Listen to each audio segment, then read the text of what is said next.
my friend, do you have a business partnership and you're having trouble? Or maybe you're thinking of starting a business partnership, whatever kind of business. And I'm going to talk to you today about the challenges you may have in a business partnership and what are the solutions. Okay. So number one challenge in a business partnership you can have is the head-on collision when making a decision, because you have to do the disc profile. You have to know the personality of business partners, because if you have like many drivers in the business, task oriented, and both are not agreed with a situation or with a decision, it will be tough to take a decision because both want to do it on their way. So that is a huge trouble. Many times the businesses I see, they having that conflict between the partners. Okay. Then number two, many times it happens that one partner thinks like, hey, I'm working too hard, the other one is not even working. So that is another conflict you can have, because we have 50-50 profit sharing, but the other one is not even working, is not bringing enough resources, whatever it is. That could be another one. Then another major challenge, suppose you start a business with a partner, and then what happened in few years or a couple of years, maybe you are learning new things, you are very adaptive, you are getting guidance, the coaching and all the stuff, but then the other partner is not doing anything. So yeah, when you're starting, you guys are on the same page, but then when time goes by, your partner stays right here and then you are here, another conflict. So there are many different things can happen on a business partnership unless you have a written agreement with who is doing what. One person does not step onto the other person's responsibility. And also you need to do a disc profile test and see, okay, it's a two different personality, because you don't want to do a partnership with somebody with the same personality, same skill or same knowledge, because the thing is, then why you need that? Because you need in your business, whatever you providing, the partner has to provide something else.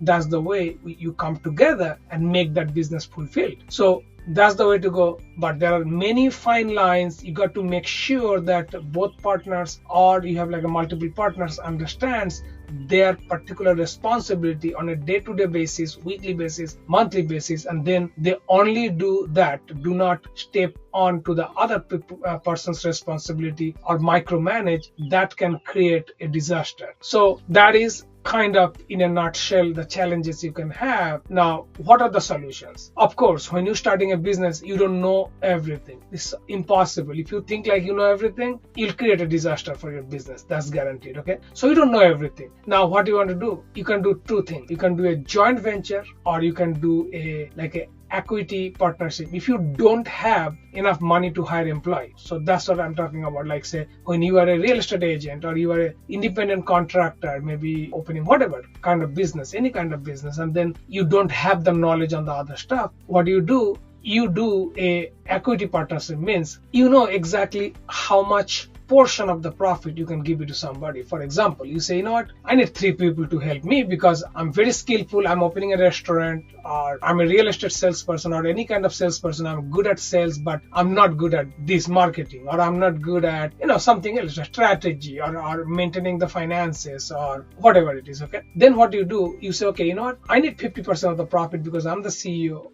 It's my plan, it's my business, or 60%, whatever it is. But I have 30% or 40%. I can give it away for the help. Then you find 1%, 2%, or 3% as you need, and then you can do a profit sharing. Like any business, you say, I can do this, but I need this little help, 10 hours a week or 20 hours a week with your knowledge. Okay, I'm going to give you 10% of the profit. And that works perfectly because you control your business. Or the joint venture is your partners will be the silent partner, because they're funding your business, or maybe they're helping you some other way, but they're silent partner, means they're not part of the decision making. Who is making the decisions? You. But you're taking a risk. You give them a guarantee of their return, and that's the way you can do a joint venture. But you need to have that full control, because if you divide the control and then both people, or 3 or 4 people in the partnership, not on the same page, what is highly likely possible, it will be a problem. So my friend,